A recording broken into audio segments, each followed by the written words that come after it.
लोलिया हमार देवरा चूसता तू बाड़ो बहारा भतार घर में घुसता बेरी बेरी धोके हमार नस बैठावता कोरा में बोलावता या पाजारा सटावता घुसता देवरा घुसता घर में बहारा भतार घर में घुसता तू बाड़ो बहारा भतार फुलझरी मुगालो पहिले तब फुलझरी कहियो कनी है ना अब कि जात नहीं हम कहाँ रे सासाराम दवाई के हमू चलेगा हमू चलम वो की पाई तू तो गइल ही रहू तो सुई लगावा त लगलू मारे होनी के डॉक्टर बन के तो गंदा काम करे सो पाइट खोलवा लगे सुई हेजे लगावा सर्वनाश में है जो लागेला तब काहे कहत रे तू सुई देता गुद्दा पे लागेला गुद्दा पे सुई तो मछरी आधा किलो किन लियो गुदा में लगा लियो ठीक है कहत इहे के दिमागवा खातिर जाते तब ये ले आवे हर एक हफ्ता में 5000 रुपया लागेला अरे लाल झाड़िया कहां बिया कौन रे ए लाल झाड़ी ए लाल झाड़ो तू का करता रू ए मालिक बर्तन मास्टर ने मालिक खाई रहती नहीं इतनी देखा जूठा रहेला जानते बोलो आ जाई सासाराम दवाई के तब पर्ची लगाई डमाक डम डम डम मालकिन को लेके हम घर देख ले बढ़िया हां ठीक कहता रू ओके पहले से 10,000 फाइन भर के लेना ओके पहले के 1 लाख रुपए फाइन लगा था सन हम जाएंगे हम कपड़ा सरिया दे रोबा जाए नहीं तो चुप हो जाए ना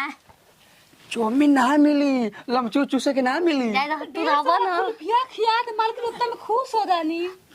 अरे हार माई के गुलफिया के आग लगा दे बाप बे चुप भोसरी आज बोल नौकरी करे कि आग लगा तवा एगो गई रहला ओई तवा कहा था कि चाहे कुछ भी हो जाए चाहे कृष्णा जी के पैसा से चाहे नेहा जी के पैसा से हमको क्या खाएंगे बीजा को पिज्जा खाएंगे पिज्जा को एक दू ना बहुत वाट लगाया था तो सवा वाट इनकर जिंदगी के लाग गए वो दिरा सने गुला दिन के लेके मालिक रवा घुमम त का होखी भोसरी हमर बात ना सुने कबो हम के लिए चल ओहू बेचला के वाट लग चल हम के लिए आठ ना घंटा मिलियन मोर गइल बाटे टीएम पकोला पाए लगा बैन खत्म ओ करे की ठीक कइले बा 4 घंटा चल हम देखा संग्रह के ढल रही ना तो हट गेल सब तीसी आई तो भाग गेल सब टिकट के पास कर लेंगे मालिक हम कहवे टिकट कटा लिया टिकट ना ना मालकिन के होई ना कटा बैजू के हमर पुआ कलई का दिन भर बंद रहला याद बा बाबा आज तो बाद में बात हो के दवाई लेके आवत नहीं हमू चलेगा दो दिन ट्रेन में बाद में उ नतिया मन तो सब दोगला मन ना जन खटकेला हो ना चाहो आ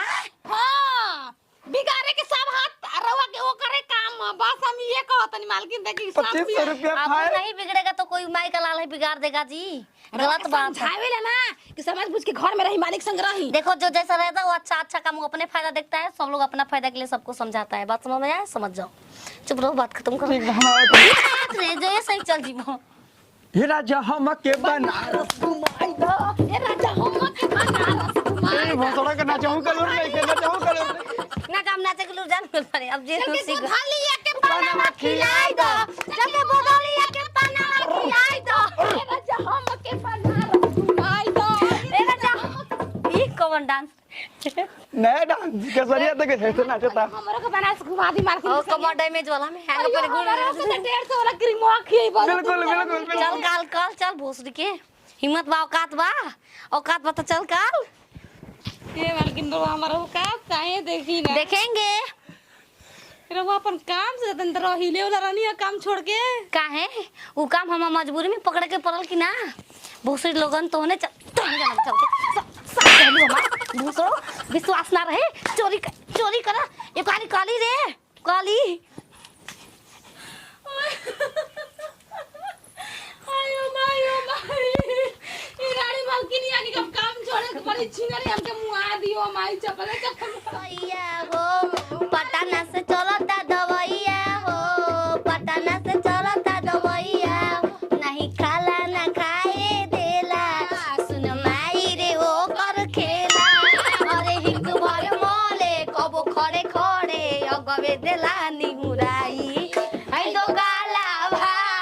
मरले हरे माई आई तो गाला भा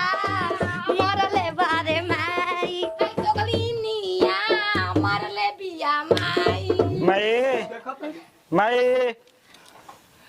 हेजा कैसे बच गई तोर कैसे सवक हो गई मालकिन नहीं आ मालिक कहिया आई 4-5 साल के बाद हो ना माई रे आ बबुआ ऐसा करे पा लगी मलकाइन पा लगी माने के मुंह बंद करी ना तो माछी उछी घुस मुंह में रुक रही तंदा में पड़ला बस हो गइल दे हम डेरा जेबो तर किलो के लकवा मार देलस एगो त सही अरे दाब रे मुंहवा दाब ई तू का करे ले मालकिन घरे लालटेन जरा के धरब राजा तो के पचरिया लालटेन क्या लेना रे ना को बैठो हमारा 5 साल खाती गायब बाटे तू रहो पान की मलिकवा दवाई के 2 दिन खाती मालकिन जल रही कि 500 के गैया बच्चा देले बिया खेड़े गिरैले नहीं खे ना तू खेली जा गिरवाई हम बांस के पतई खे नहीं हरा धान का हम चीज डाल देला डाल रे छेद दे रे चूनो लगैले राम कुंवर बाबा के बुलावे के पड़ी तो बाबा तू ही चल जा हम ना जाए छोड़ के जा सकी ना कना बाबू कना कि जो अपन माई के भेज दिए उ कुल जाने दे पर बाबू तो वही लुर के हमार ठीक कर ले हम परेशान रही ना जैसे उसे हमहू परेशान नहीं ना अपन मरद से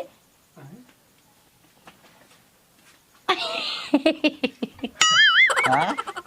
रे कोनो रोग ह का ए बामल चिमडमा डम के जाओ हां जाओ हमार बामल नाम ना जी हमार तो दयालु साहेब नाम ह तू बन जा का हमारे लिपस्टिक अरे बने जा लिपस्टिक हमारो ओठवा के बामल जी जो सतरव होले होले आई बार मजा जी अबे धीरे धीरे माई अबे घरवा से बाहर ना गई रही कनी हकी के और जगह बा काम करे के 80 लाख के जमीन लेता नी सारा उ हम जान के का करब बस कर में भगवान करे वाली ही ठीक भगवान करला तोरो ते हम अपन काम करला से वो अबे ऊपर आशीर्वाद दे गोड़वा टूट जी मैं पैसा ए में सोख अरे भोसरी के इस बात देते तू स्वतंत्र ने न छूट जाओ ओ आई सी आई नो मैं जानती का जानती हम तो पता ना जाते काल अरे तो जाई रे महाराज बमला वो हम बॉम्बे जाई हम बमला फिर से तेल गुजरिया कोनो बात नहीं कि जाई रे हम मैं जाए अपन- जाए नो उजा हम घूमिल जी और पिज्जा बर्गर खाइल जी तो तो कल कर देखी पैसे वाली आदमी न कुल जाला हम का करब तब का हाँ, गबीर आदमी तो हमनी नहीं सुन के दलित- जाए रे दलितदार आदमी गबीर दूसरा के नौकरी हम करे गबीर को नौकरी दे दे मग तो मैं एक देख बड़ पता नहीं तो मैं हम बोपेट पता लो हम का करी ए महाराज कुल चिकन ये कुल मत कहीं का ना कहीं तार कोन तार माई जल खरवा खर संजक जाले तो दिन भर एजा काम बा तो घर में का करी दिन भर ई जे तो होला दिन रात में काम दिन भर के शौक ना कर लाभ का साफ चुनर अब बन अक्सर आज 4 बजे जाता तेरे ना गरिया से आज यही में जाई तोर माई जाता के तोर माई माई अबे गाय बच्चा देले बे तो ओ जैसे वो जाई कोई की दवाई ले जा पछू साथ के देखो पचरी आइल कि नहीं लो पचरी देख लो खुनतेस के हां खेला बेला चिम दमाग डम डम देखिए अब सुनल नहीं कि हमार माथा कैसे पागल कह हो गई। दिया हम नहीं की चाह के मन लइका हो अरे तो सब काम ना करो कैसे हो जाई ई बात गलती बा ए मलकान रो अच्छा तार लइका भाई होई कुछ कह तार भाई होई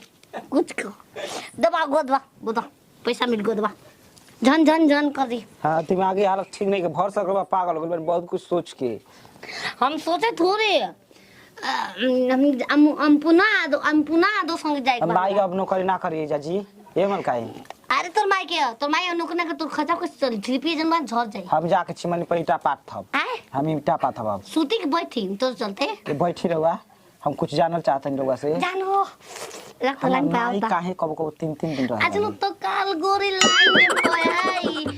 नहीं कोरी तो बुझ ली हो भाई नहीं कोरी तो बुझ ली हो भाई रहुआ बहकावला में हम बहके वाला नहीं खी हम हर माई के बोलुया में तोप के अंडा दिवा दे बेच जी हमार माई बहुत बढ़िया आदमी है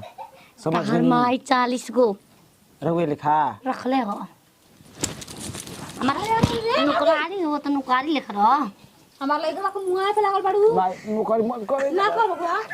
हम तेरा करे